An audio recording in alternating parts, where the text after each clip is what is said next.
Um, I am actually, I'm very excited and also very anxious at this moment because I see some of the familiar faces and also I can also feel the brain power in this room right now. I met Max in the Social Enterprise Summit last November. He has a very interesting discussion with Bernard Chan. And we were talking about what type of enterprises or what type of institution we need for the future, and what kind of institute will build the future of this generation. And with that in mind, it reminds me of why I have taken such a path, where Theodore has just briefly introduced to you. I was always interested with the mass. So I joined Ogilvy because advertising is mass communication or mass selling.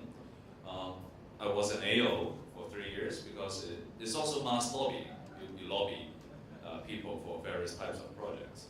I was also in research, and because I want to understand the mass. And I was in mass communication. I was with commercial radio, mass media.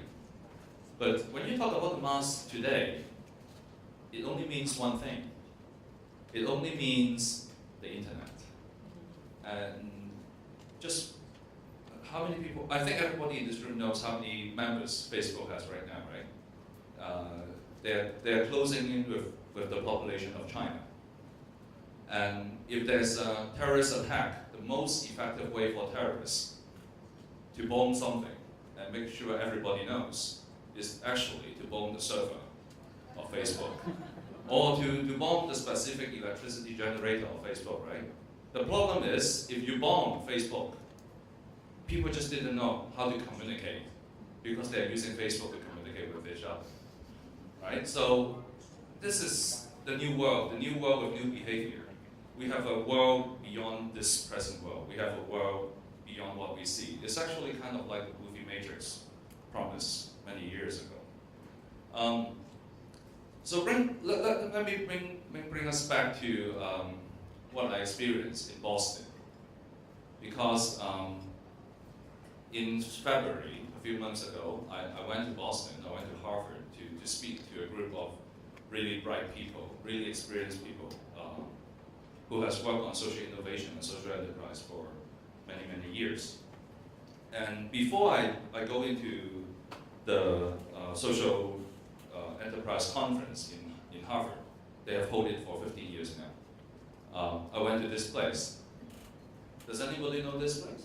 Anybody been to this place? Anybody make a guess? Hi.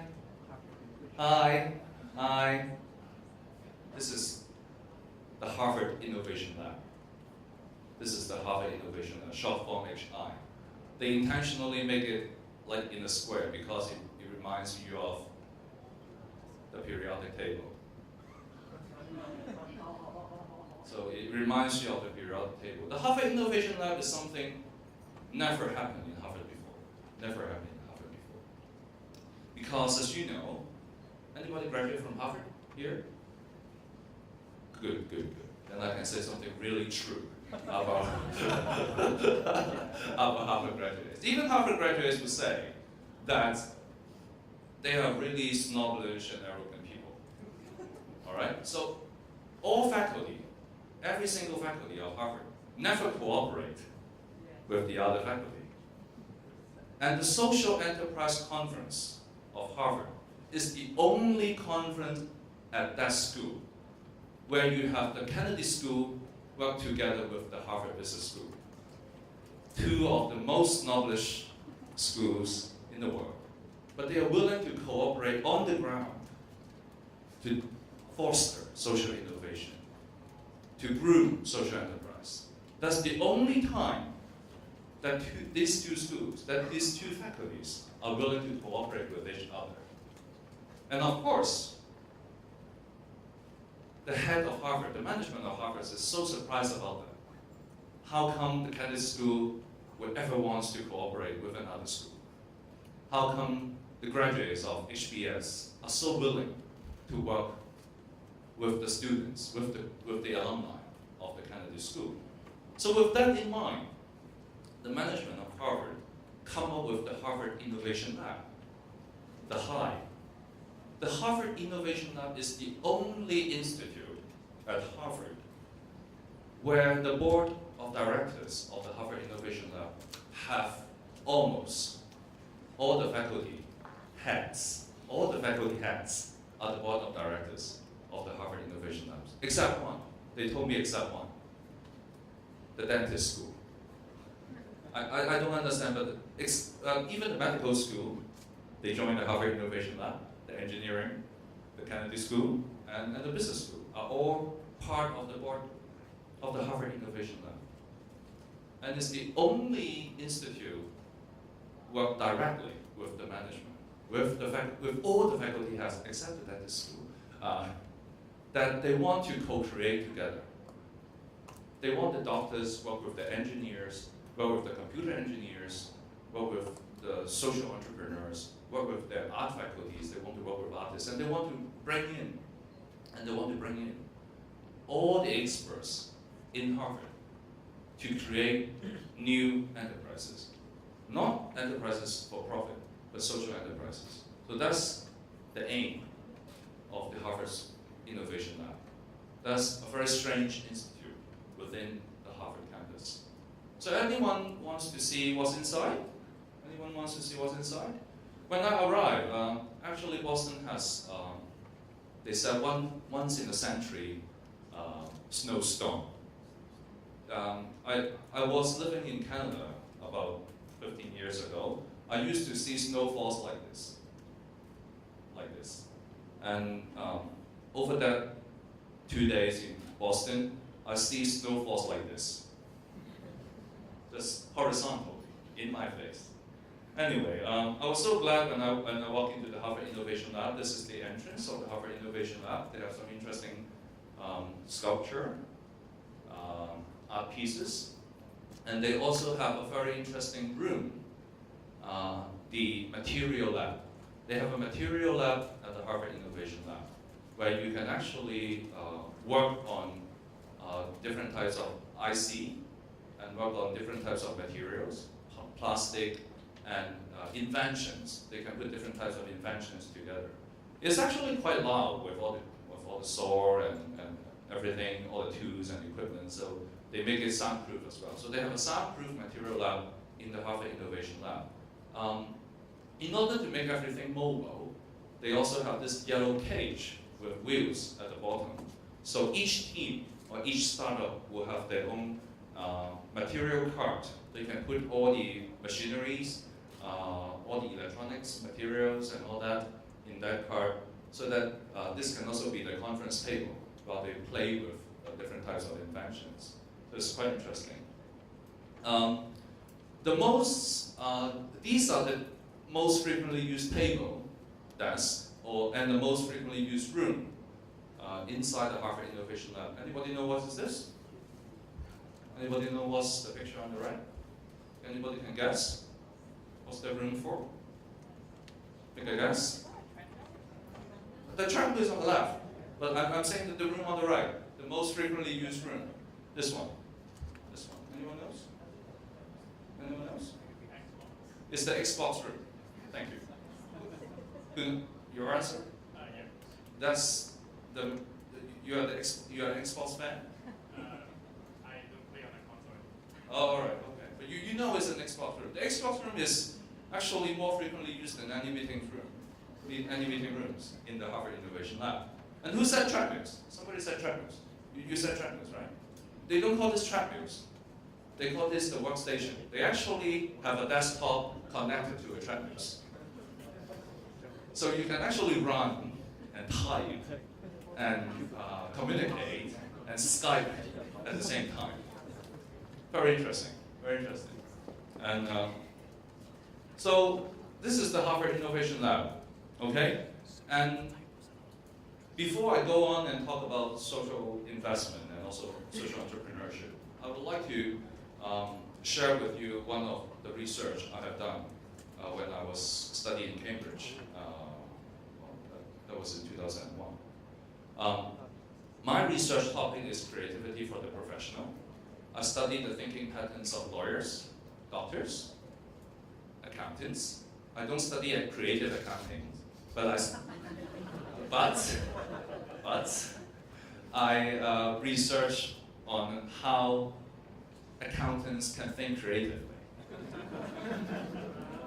for tax purpose. All right. And I also researched. I interviewed computer engineers, animators, game designers. I later find out one of the team that I have interviewed create the game Grand Theft Auto. Does anyone play Grand Theft Auto? So I interviewed the computer game designer for the game Grand Theft Auto. And for everything, for all these interesting professionals that I have interviewed, they always give me this definition about creativity. There are so many definitions of creativity, as all of you know. Each one of you will have your own definition of creativity, and each one of you will have your own definition of innovation. But for all these professionals, all of them, they will tell me creativity is the force of making progress. So if you can think of something really new, but that thing does not create any types of progress or push people forward, then that idea cannot be categorized as creativity. So you can't really have a creative prime.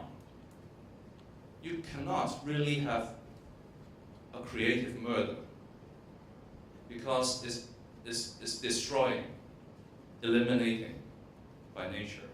So everything related to creativity must somehow related to progress, must somehow relate to bringing people forward. And I think when we talk about social innovation, we must have that in mind. And the definition of creativity for my research back then, about 11, 12 years ago, is the process that leads to a novel and useful outcome. I believe everyone in this room is somewhat creative, or anyone in this room must consider yourself quite creative. Otherwise, you won't go to CoCoon, because CoCoon is for creative people. It's for innovative people. So I believe all of you would consider yourself creative. However, for anyone who wants to be considered truly creative, according to these professionals that I've interviewed, you must create something novel and something of value. And the relationship between novel and value is a multiplication relationship. So if you come up with something really creative, really new, but have no values to anyone, then the creativity of that is zero. It's not creative. Or if you have something really valuable, but it's not new, it's not something creative, that is easier to understand. So you must create something that is both valuable and novel in order to consider your idea is creative. With that in mind, can I ask a question? Is there any difference between creative and innovative? Does anyone here in this room ever try to differentiate what is creative and what is innovative? Does anyone want to make a guess, or what is creative and what is innovative? No? Okay. Something creative must be something new and valuable. And if it is only new but not valuable, it's something imaginative. This is an academic definition. But if it is something entirely new but has no values, then you can say that this is very good imagination. It has a very high imagination value. For something to be innovative, it must be new, valuable, and somehow create some sort of change. You can have something new, something of values, but if you cannot make real change, you cannot consider that as an innovative idea. So innovative has one more requirement. You have to be new, you have to be valuable, and you have to create some sort of change. So if we are talking about social innovation, if we put this definition in social innovation, it must be an idea that must be new, that must be valuable, and it must be scalable. it must be scalable to induce or entice the society to change. So when we are talking about social innovation, we are talking about not only something new, something valuable, but something that can lead to big changes or large-scale changes. All right, so going back to February this year, this is the homepage of the Social Enterprise Conference of Harvard. And as you can see, Dell is the title sponsor of the Social Enterprise Conference in Harvard. And actually, Dell has been sponsored for 2 years, and they will possibly be the title sponsor for the next year as well. So it is social innovation with technology. So for CoCoon, I think we are on the right track. We are talking about how we can reconcile or integrate technology with social innovation, but I think even for the Social Enterprise Summit, which we have held for how many years? 6 years. Coming to the 6th year, we seldom hear about how technology and social innovation can amalgam into each other. So I think the future trend of social innovation must be how we can bring technology into social innovation. That's very key, and that's what I've been listening in our 3-day conference at Harvard. So this is the blizzard. This is the snowstorm right outside of Harvard. It's actually the first 30 minutes of the snowstorm. By the end of the conference, the snow actually is as high as here, as high as right here. And this is what happened right outside of my hotel. And does anyone know there's a driving ban in Massachusetts during the snowstorm? Anyone? Do you know about this? If the snowstorm went to a certain level, the government can come up with a driving ban that if you drive, they can fine you and take you to prison in Boston. So nobody is driving. I have to walk all the way to the Harvard Business School to attend this conference. This is the room. This is the room where we signed up for the conference and took the name card for the conference. And they use a very, very nice room, even with Wi-Fi and all that, for a lot of interactions. And they spend a lot of time to create a very interesting and friendly atmosphere for a room like this. So one thing I have learned at the conference is that you need space like this. You need space like this. You need very nice space like this for people to interact, for people to meet and greet each other, to brainstorm new ideas. So space is very important. And as all of you know, space is very precious in Hong Kong. A nice space like this is very precious in Hong Kong. So if you want to foster innovation, one thing that the government, the businesses, or anyone who wants to foster innovation is to come up with nice space. Space with very nice interior design and all that. If you don't have space like this, or space like CoCoon, you won't have social innovation. I think that's very important. You need room not only for meetings. You need rooms not only for research and development. You need rooms like this for people to relax, to talk, to have a drink. You must have those facilities, space like this, to foster creativity.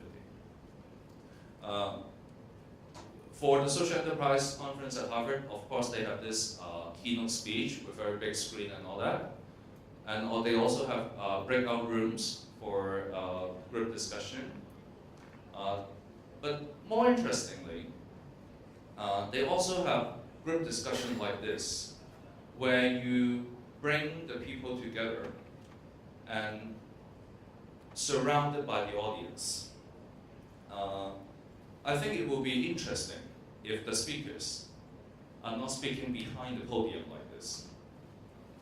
I'm not criticizing any speaker, but consider that a speaker stand here and talk continuously for 30 to 45 minutes. Even if he has the best eye contact, you somehow feel distant between the speaker and yourself.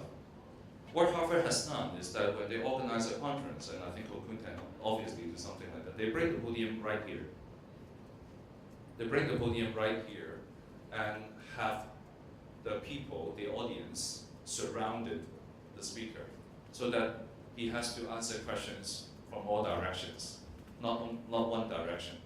And this is a very interesting way of setting up the stage as well, because the way that the stage is set, the way that the environment is designed, is actually encourage the speaker to interact with people from all directions. It's also a good way, a good conference design that I think we can learn from that. So what have I talked about? What have I shared as a Hong Kong representative at the Social Enterprise Conference? I was representing the Social Ventures Hong Kong. I think many of you know Francis Nine. Does anyone, and everybody knows SVHK?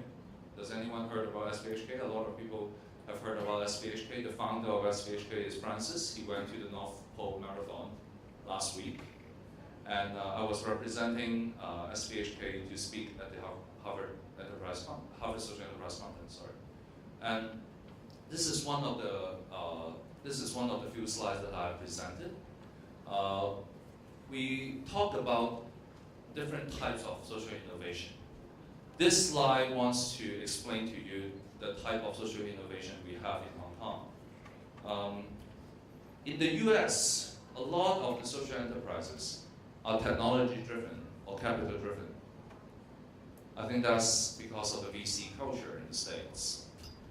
For Hong Kong, as you can see from the experience of SVHK, a lot of the projects, the little circles, the big circles, are usually innovation-driven. You start with an entrepreneur. You start with some very interesting idea. You start with one individual. And this one individual worked very hard with his software network and trying to find investors and trying to build from there. For a lot of the American students, or for a lot of the American entrepreneurs, they find this concept very difficult to understand.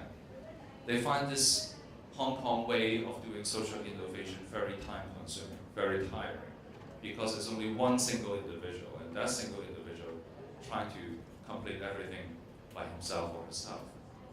But I try to explain to them this is actually the difference between Eastern culture and Western culture. I think for the Western culture is an outside-in culture.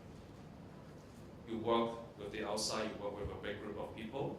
Like this, you pitch your idea, and then an angel investor or private equity will get interested with your idea, and they try to invest in your company, and some of them will become successful, some of them less successful. I think that's the outside-in culture, and this is very typical for the Western environment. But I think for the Eastern environment, let's say even Hong Kong, where East meets West, our culture is inside out. You work with one people, you build up your connection, your relationship, one person at a time, and trying to grow your network. I understand the next speaker is from private equity. He may completely disagree with what I'm going to say, but I will be very interested to listen to the next speaker about how you build your relationship with social enterprises. And you also have skill-driven and network-driven. I think for skill-driven in the States, it's actually mean technology-driven. You have a specific skill set, or you have a specific skill, and you're trying to build your social enterprise from there. And you also have network-driven. I think for food sourcing social enterprise, a lot of the food sourcing social enterprise are technology-driven as well as network-driven. A lot of the people that I've met at Harvard is actually food sourcing social enterprise. How you gather food or food waste from retail chain, from restaurants, and trying to make use of the food waste and also the food collected. A lot of the new companies in the States are about food sourcing. So much so for the inside out and outside in culture. Anyone knows? I think everybody knows. I don't know. Anyone knows the diamond cap? Anyone heard about the diamond cap? Please raise your hand? Because I don't want to repeat myself. Okay, good. Half. For those who raise your hand, do you mind if I explain what is Diamond Cab is about. I think the Diamond Cab is one of the most successful projects for SVHK. It started with someone called Doris. Doris used to be a journalist. She has a mother who has a stroke. And one day, a rainy day like this, her mom needs to go to the hospital. But she tries so hard to get a taxi, tries to get a cab. And for 2 hours, she cannot get a cab. They have taxi. She saw taxi, which is for hire. And by the time the taxi driver drive by and saw her mom on wheelchair, the driver just drove away. Because it's a rainy day. The taxi driver don't want to take any wheelchair person in the cab because it's not convenient. So Doris is very sad because her mom missed the doctor's appointment that day. So she said, why can't I solve this problem myself? So she talked to Toyota and asked Toyota, do you have any wheelchair taxi? They said yes, but not in Hong Kong, in Tokyo. So Toyota, she wrote to Toyota headquarters in Tokyo and tried to invite Toyota to send over 3 to 5 wheelchair cab like this to Hong Kong as a pilot. And the headquarters of Toyota finally agreed. And then Doris also talked to the government, talked to EMSD, the Electrical and Mechanical Service Department, to grant a license for wheelchair taxi like this. So she spent quite some time to negotiate with EMSD and finally get the license. And by the time she got the taxi to Hong Kong, she faced one problem: taxi license. Taxi license. Do you know how much is taxi license here in Hong Kong? You know? 6 million? 7 million, right? 7 million. And back in 2010, when Doris asked for investors to buy the taxi license, actually it's only 3 million, a taxi license. And actually, the investors wants to be a donor. The investors want to be a donor. I want to donate some money to run wheelchair taxi services. But Doris said, no, I don't need donation. But you have to let me to use your donation to buy taxi license because I'm setting up a social enterprise. So you are an investor, you are not a donor. So Doris took the money and buy 3 taxi licenses at 3 million. At 3 million. So right now, each license has already made a profit of 4 million. All right? And it's donation. So the donor does not actually expect any return. So her company can actually keep the profit, keep the 4 million per license profit. And if she wants to sell a taxi and do something else for the social enterprise, she can actually do that and have 4 million cash in excess. But the interesting thing is, she got the donation and turned it into an investment and actually make money from that. I think that is very interesting. And she is now running quite a successful taxi management company. And she is also buying 3 more taxis from Toyota, Japan. So she is building her taxi fleet. Diamond Cab is really growing. I think by next month, she can finally break even without selling the taxi license for profit. So right now, I think Diamond Cab is still growing, and she is aiming at having more taxi, more wheelchair taxi in the next 24 months. All right. Okay, what's the shareholding structure of Diamond Cab?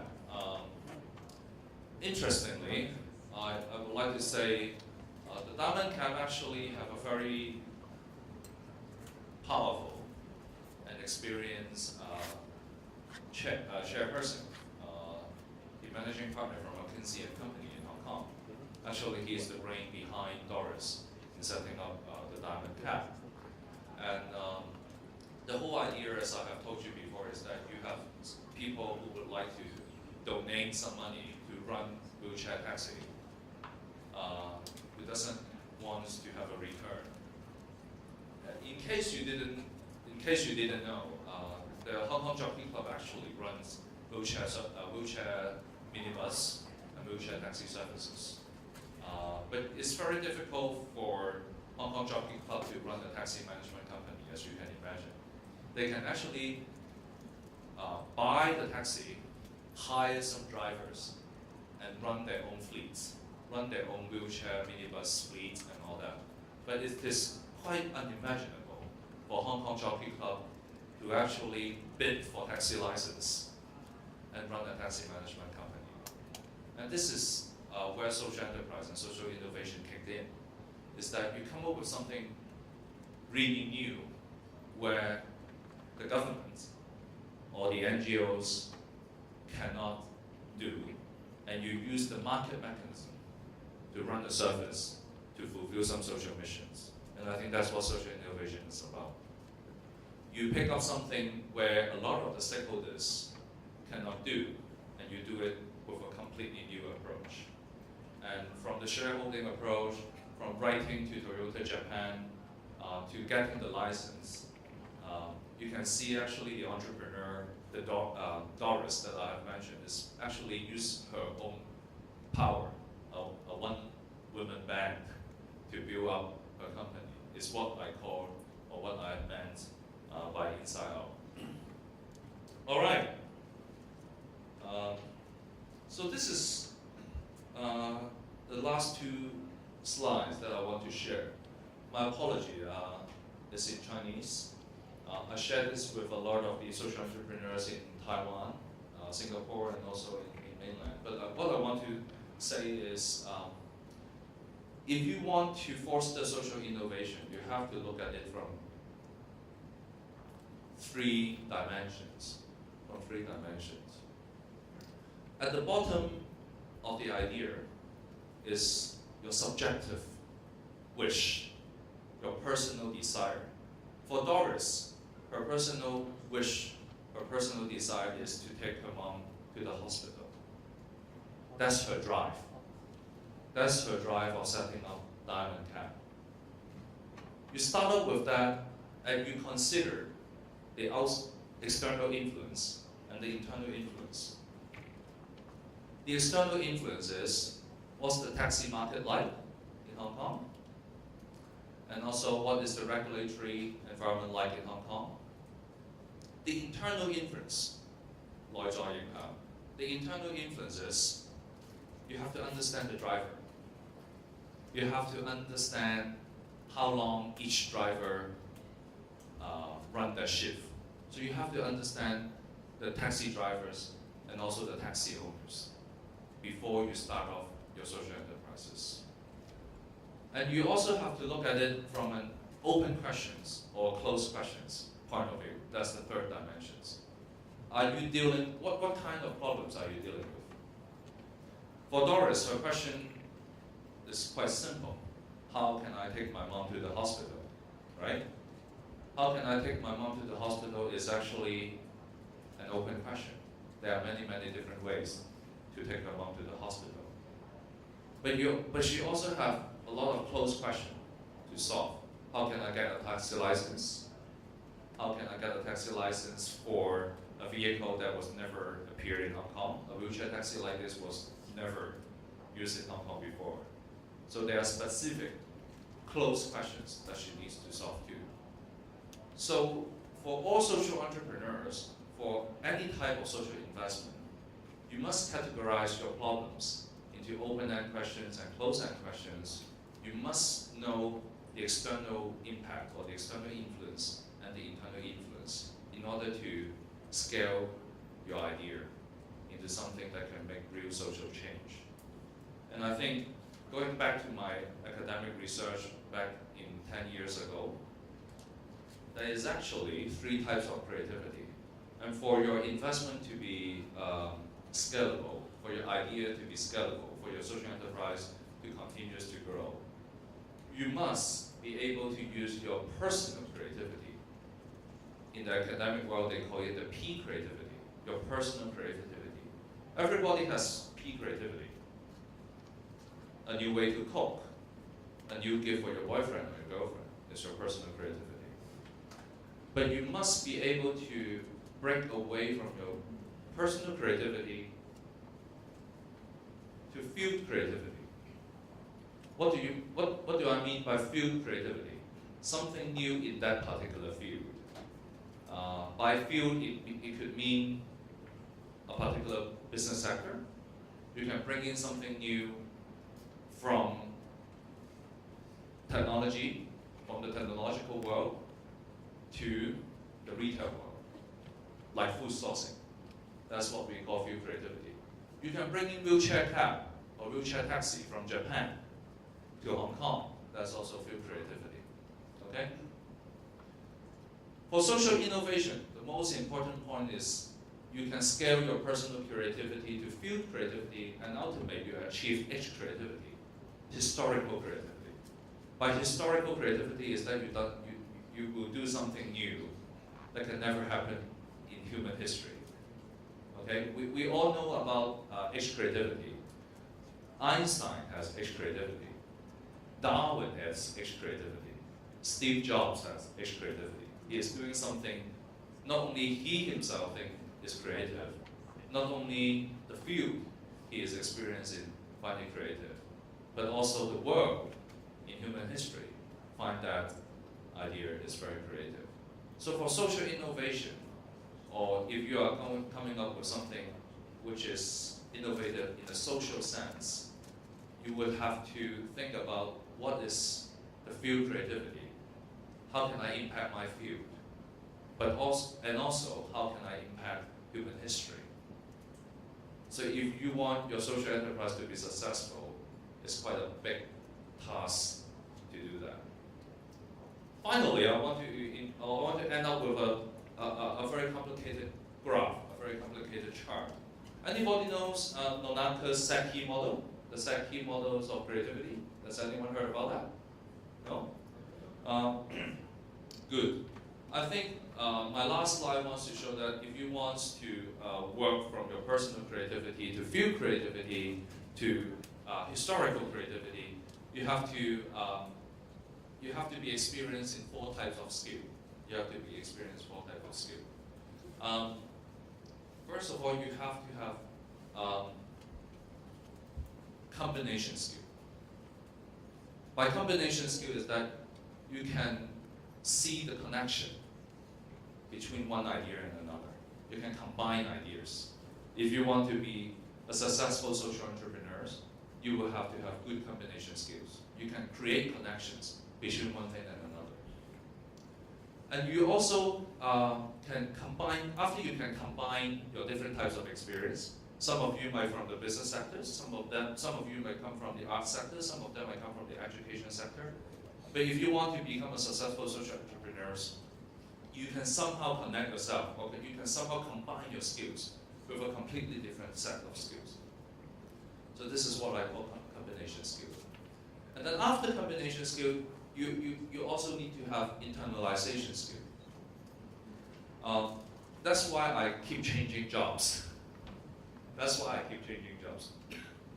Theodore, I just explained that I started in advertising. Advertising equipped me with a lot of marketing skills. Then I went to the government. Obviously, the government is not very good in marketing, as you can see. Just look at the government advertising and you see how bad it can be. But I use my marketing skills in lobbying. I use my marketing skills in lobbying. And to do that, I have to internalize bureaucracy into my marketing experience. How can I bring out interesting marketing crazy ideas to the bureaucrats? One of the key tasks when I was an administrative officer for the Hong Kong government is to stop reclamation. But for government to stop something that they have planned is actually quite difficult. Because they have plans, they will tell you that they have done this research or feasibility study for 20 years, 30 years. So they must reclaim the harbor. All right? And at the meeting, I explained to the secretary at that time, I said, if you continue to reclaim the harbor like this, if you continue to reclaim the harbor like this, the people will reclaim the harbor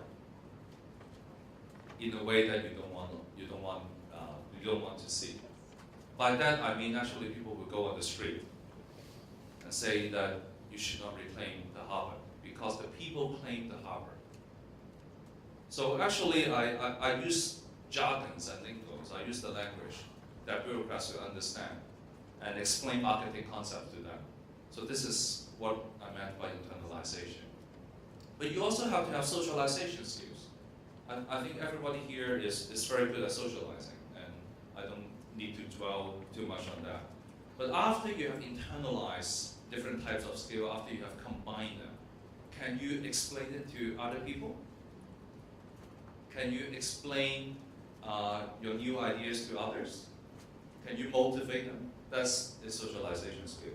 And finally, the externalization skill. The externalization skills is actually execution skill.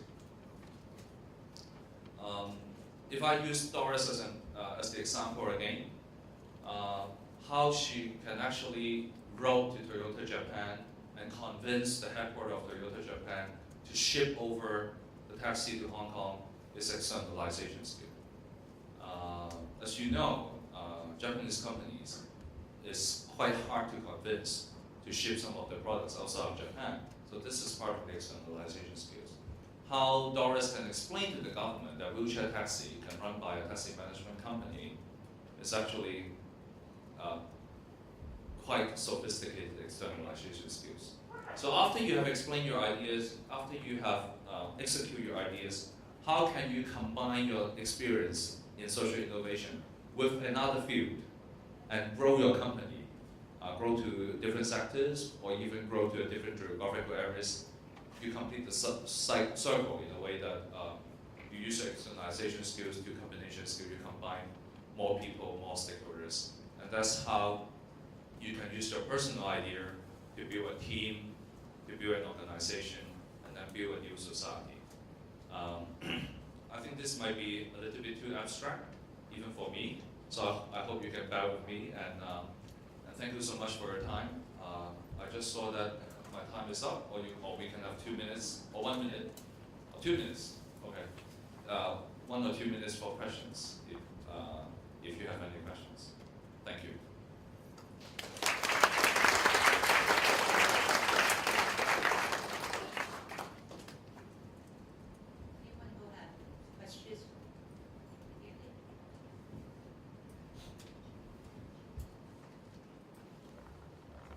So you mentioned your experience at Harvard, and also in the US, we know any institutions like Stanford, they also have their Center for Social Innovation. But so far as far as I know, there aren't similar centers or similar places in the universities in Hong Kong. So what do you think is the reason behind that?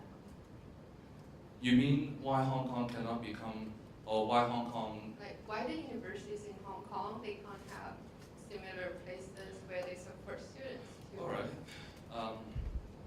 So first of all, the answer is quite obvious in a way. If you ask, how come no university in Hong Kong can become Harvard or Stanford, right? But besides that, I think interestingly, are there any academics in the room? No? Then I can speak more freely. Okay, good. I think even the academics in Hong Kong, they will admit that it's quite difficult. The system itself is quite difficult to allow different faculties to work with each other. Sometimes they cooperate, but it's still very difficult. For Harvard and Stanford, actually, is did they call themselves the dean, right, or the vice chancellor in the setting of Hong Kong? It's actually the vice chancellor who actually combined these different faculties together is actually related to the combination skill that I have mentioned in my first line. The cycle of social innovation starts with combination. You start with combining people from different sectors to brainstorm new ideas. You bring ideas and knowledge and wisdom from one field to another. And if the head of a university does not want to combine these different skills, instead, they actually will do a dividing job. Which faculty can have this amount of resources, that faculty can have this amount of resources, instead of saying that this lump sum is actually for all the faculty to use, unless they can come up with a system like this. Otherwise, it will be very difficult to ask different faculties to work with each other, I think. Yes? How are the innovation labs in Harvard and Stanford funded? Like, who's paying for them? Is it private through the university, or is there support from the government? Something starts with A, alumni. You know how rich the alumni is, right? So this is also something that why Hong Kong cannot have a system like Harvard and Stanford, because the alumni for those schools are much more willing to pay. And I'm not saying that there's no rich people in Hong Kong. There are actually many rich people in Hong Kong. But somehow the faculties are always named after Lee, or Feng, or Run something. But we can have more rich people in Hong Kong to create institute like this, rather than we always ask for those 5-6 individuals. Or we can ask the mass. Any more questions? Okay, one last question. I'm overrun. Thank you very much. I heard about Dow. Dow is the sponsor of Harvard Innovation Incubation Cup, and I was in the Clinton Global Initiative University earlier this month. Dow was also sponsor for the CGIU. I wonder, can you be a little more elaborate on their models combining commercial interests with their social innovations, with their social enterprises? You know, at CGIU, the Dell chief commercial officer said they have a special model of combining their commercial activities with their social innovations. And if you can elaborate a little bit more about Dell's model of how to combine CSR with their computer activities. Thank you. So can I clarify your questions? How Dell use the technology and their skills to foster social innovation? Yeah. At my experience with Dell at the conference is actually threefold. They actually sponsored the agenda setting mechanism during the meeting. So everybody was asked to download an app at the conference. And actually, if they want to ask a question, they don't need to raise their hand. Actually, they type their questions in the app and send it to the MC or the facilitator of the conference. And then after a few minutes, they will ask people to vote which question do you like most. So the questions actually have a priority. The questions with more like will come up, and then the MC after each question will actually look at his iPhone or Android and say, right now there are 55 people voting for this question, and I'm going to ask this question as my next question. That's one way of how Dell can support it. It's very interesting. Actually, it helps the facilitators and the MC jobs a lot. The second way to deal with that is that they use quite a lot of visuals throughout the meetings. So they will use visual documentation when the speakers is speaking. Of course, the speaker will have his or her own PowerPoint, but actually when they document the speech, they will use a lot of graphical representation to do that. Even the Q&As, they will use graphical representation. And finally, they have a Dell prize. They come up with a sum of money for ideas that can combine technology with social innovation, so they sponsor that. One thing I built on top of that is that since Dell is the main sponsor, the title sponsor of the Social Enterprise Conference, the keynote speaker for the Social Enterprise Conference is actually the Chief Technology Officer of the World Bank. So this set the tone of the whole social enterprise conference at Harvard, is that they want to start with something related to technology and wants to understand or wants to brainstorm more on how technology can foster social innovation and can take the society to the next level. I think that's, I don't know if I have answered your questions, but I think they provide technology, they provide the funds, and also they also invite the keynote speaker themselves. That's how they support the conference. I think I've overrun a lot. Sorry about that. I'm so sorry. Thank you, Vincent.